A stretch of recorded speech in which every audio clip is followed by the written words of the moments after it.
What's going on, you guys? It is Lauren DeLisa Coleman back with another episode of the Inside Series for Filmio.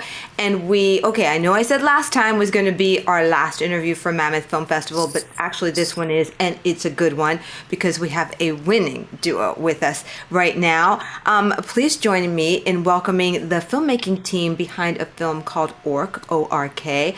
I have Bradford James Jackson, who is the writer-producer, and Alex Popov, who is the director, and we are about to get into it. You guys, thanks so much for joining us. Oh my gosh, I just noticed the poor animal in the back there, Bradford. What's going on? Yeah. Oh, that's my that's my blanket. It keeps me warm.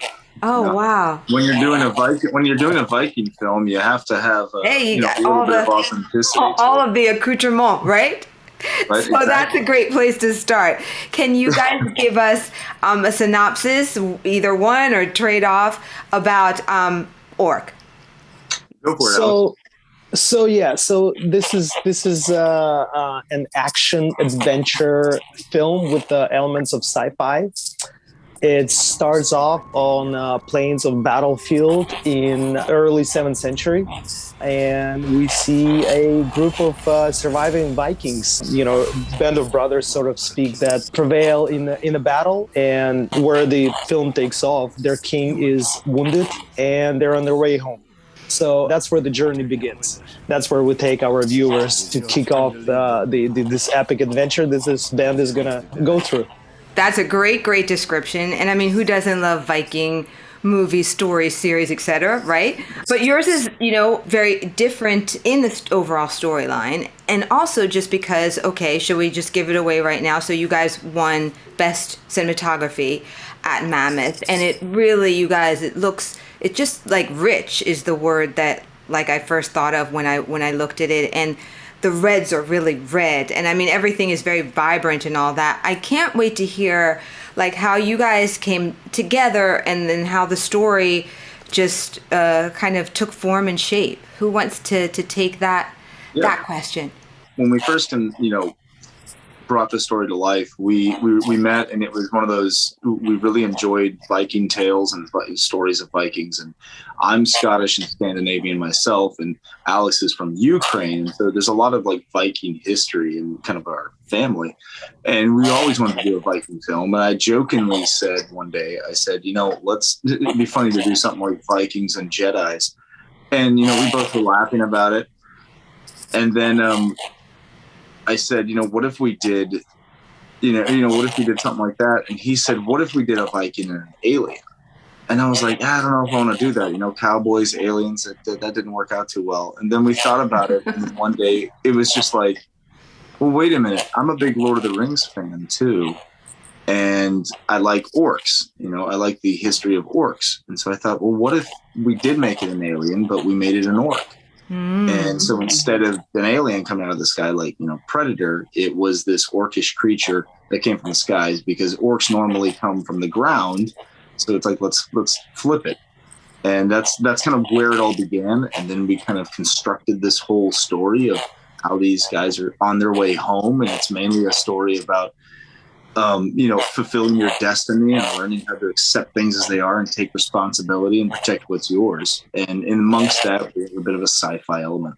So when did that whole journey start? How long did this all take to be able to bring to life? 2016, I think. I believe it was started in the winter. That's when we, kind of worked on the story. Yeah, it was right around December, January. And I was hating my job at that time, and so we were creating this, and we wrote it, and then I got fired from my job, and I was like, hey man, I got a lot more time on my go make a movie now. And then it literally jumped forward, and then within 3 weeks to a month we were up in Alaska filming.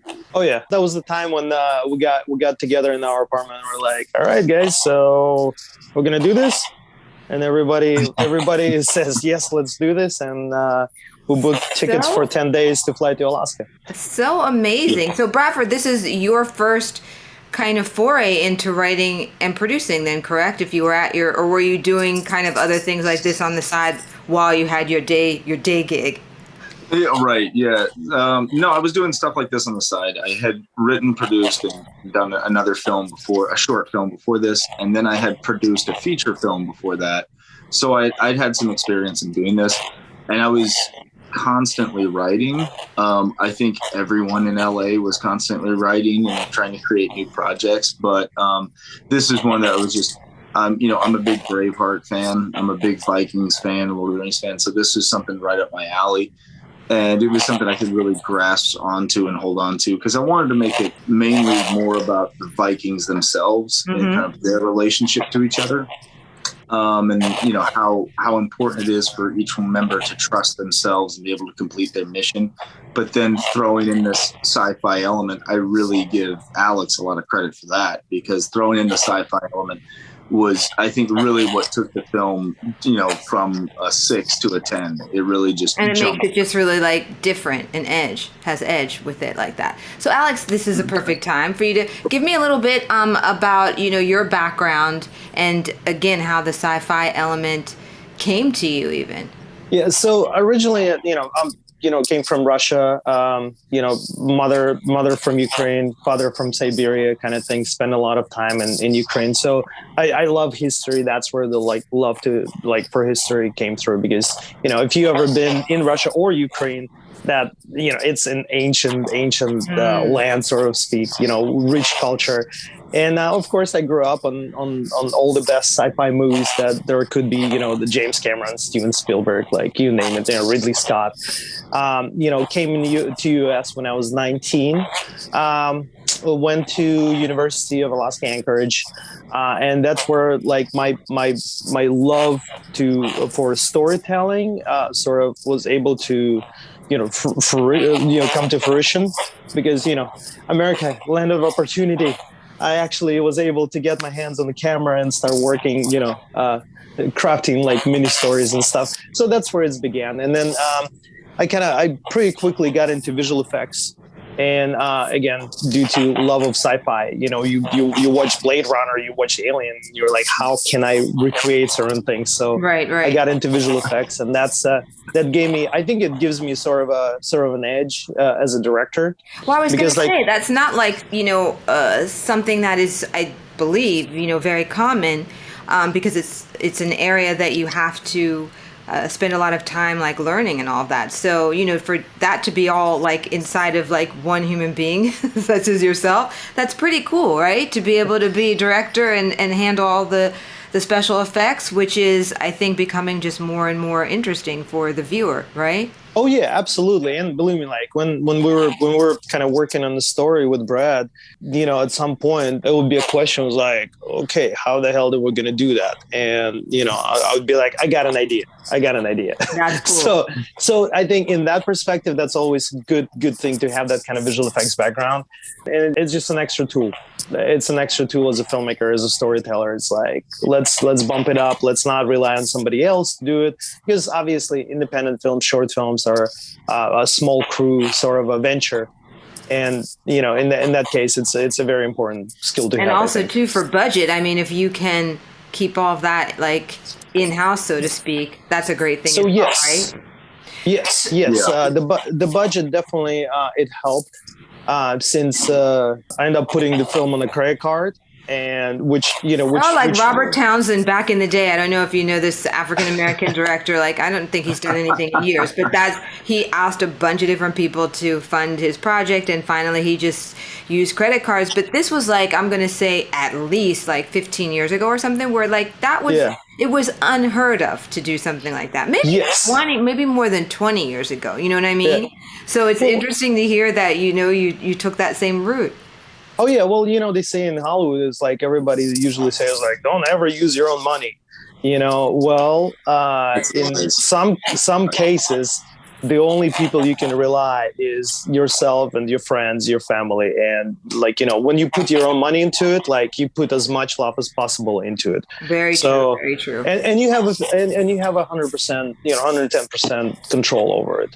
There is nobody else looming above you. So I think in that perspective, it was 100% in mine and Brad's hands. So we're let's do whatever the hell we want, right. As long as we can pay pay everyone's lunch and Which gas is, and which I mean, it's props. clear that that model has to be able to change. Hence, why Filmio is paving the way in that area, because it's just a shame that you have the financial burden and of course the creative love, but still that responsibility at the same time, right? That's kind of challenging. And in your That's case true. with this film, you also had an environmental challenge, right? So talk to me a little bit about Yes. shooting in Alaska, because I had a filmmaking duo on before, maybe by now, like 2 months ago, and they shot this documentary in Alaska. And they were just talking about, just the very real craziness around, temperatures and so much more. So, how did you guys, kind of make it through that? And Alex, you probably had a little bit of an unfair advantage having gone to school there, one, and two, coming from Russia. I don't know, but like, dealing with the cold, was it like, this is nothing? Or was it Uh, still crazy? well, we forgot to mention that both like Brad is also like a local Alaskan, by the way. Um, so Oh, so that's you both, that's where what, we met. he went to school in Alaska as well? My dad was in the military. I'm currently in the military in Alaska, and Oh, what we did is that wow. we both lived up here for quite a number of years, and then we both moved down to Santa Monica, and we were basically neighbors in Santa Monica, and we knew each other from Alaska, went to Santa Monica, and we knew the richness, we knew the layout, we knew the land, Okay. and we knew a lot of the kind of places and Talent, locations that we wanted local to shoot. talent.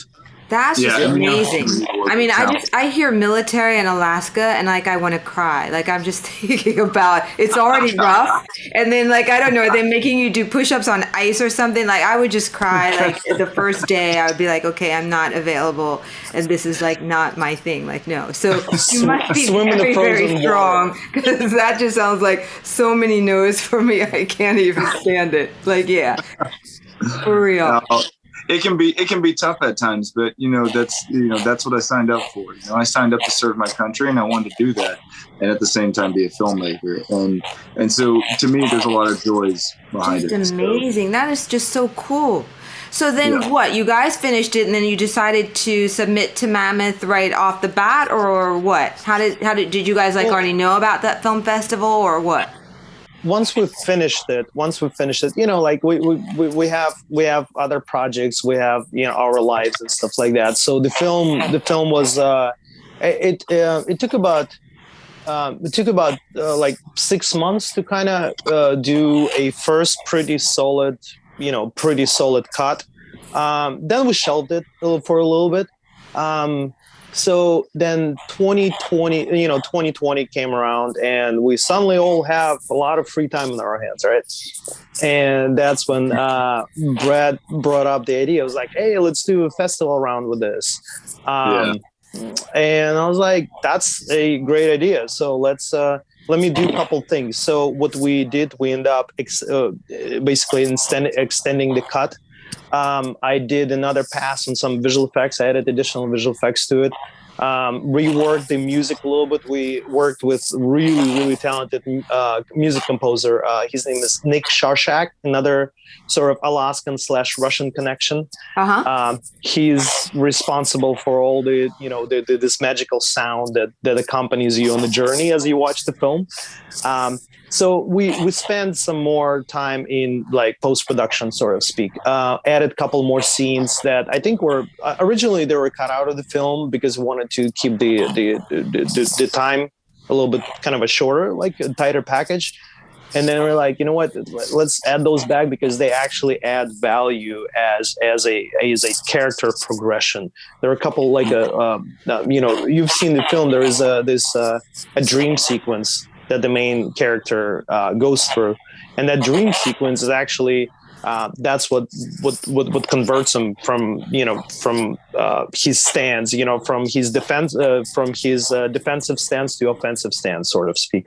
That's where kind of major shift in character happens, and it brought extra beauty to the film. We shot some beautiful slow motion shots of the waves crashing in the grass, in the wind, and I think it actually helped. So As then far as obviously all this cinematography. paid off. You submit to different festivals, you get into Mammoth, and then lo and behold, you win for best cinematography. So how did that feel? And were both of you able to attend on site? Yes, we were. Oh, that's great. Yeah, it was a lot of fun. It was an awesome, definitely one of the best film festival experiences, I think. Everybody I've talked to has said that. Like, there's really Yeah. mad love around Mammoth Film Festival. Oh man, yeah, and big shout out to Tanner Beard for just putting together such an amazing festival in Mammoth. I mean, I know that there's so much responsibility and headache that goes into running a festival, and he did an outstanding job. He really did. So it's definitely one of the best, and we had a blast. We had a great time, and you got to see a lot of A-list talent there, but in a very intimate, and just almost family-oriented film festival that was able to just bring all these filmmakers alike together and watch their, outstanding work. It was a lot of fun. I really That loved is them. so great. So, like, now that you guys are superstars, I mean, what's going to happen next, huh? Do you already have any plans or offers for this film, or you're working on another project already, or what's kind of next for you guys? Go ahead, Alex. Well, so right now we're there's still might be a couple more festivals ahead of us with the same film.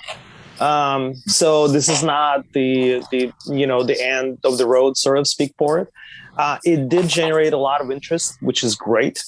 Brad have worked on a feature length script for the film. So we're kind of still polishing that a little bit, and we a lot of interest that this film generated. Obviously, people want to see like the bigger story here. Our take, or like what's the next visuals are going to be like. Are we continuing the same story? Are we wearing off the past, doing something else? So Right. so this story definitely has legs. I think it's just so great.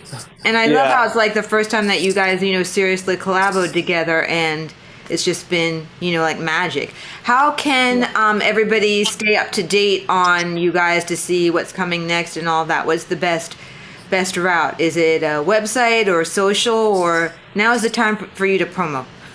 Yeah, right. I think the best way for me is usually just Instagram, and Facebook is usually the best way to keep up with me. And mine's just Bradford James Jackson, just my full name, and you can follow the adventures. I own a production company in Alaska called Bradford Jackson Films, and we do a lot of work for building brand messages for people in their businesses up here, but we also specialize in doing movies and in all kinds of features and shorts and narratives. And Alex? My Instagram, I do upkeep it very rarely, but I do upkeep it, and I check it once in a while for messages and stuff. So it's Alex_Ander_Popov. Yeah, and as far as the company, yes, it's apparatuseffects.com. So that's my visual effects company. I do. That's so great. Definitely keep that one in mind, because you never know, right? You might have some time to either be able to help you with your projects, or just give like some insights or whatever. But I think that's really, really like killer to be able to have that under your belt, which I think is it's important, right? Thank you. No, yeah, absolutely. Hey, thanks for the interview. As Brad mentioned, amazing festival. A lot of connections and friends were made. And whoever's watching, if you ever decide to come to Alaska, please do so, because you will immensely enjoy the visuals that you'll get. The mountains, the never setting suns in the summer, and and hopefully northern lights in the winter. Go ahead, Brad. Yeah. Great plug for Alaska tourism. Okay. Big plug for Alaska. I just want to thank the cast and crew who made the film. They put a lot of effort in the film, and everybody, blood, sweat, and tears, and mosquito bites. We all had a great time. Oh, God. Again, Oh, God. Thank you, Lauren. Thank you so much, Lauren. Oh, my pleasure. It was very, very cool to talk with you guys. And Bradford, you're not still in the service, are you? No. No, I am. I'm still. You are? Well, then I get to say thank you for your service then, because, I mean, it's like, I'm a hectic time, and I think just anybody who is willing to do that, especially now, and we don't know what's going to happen on so many levels, like it's just, I think you are like your film, really. Viking all the way. You're welcome. You guys, thanks for the time. Nothing but continued success, and I'm really glad that we had an opportunity to steal a few moments.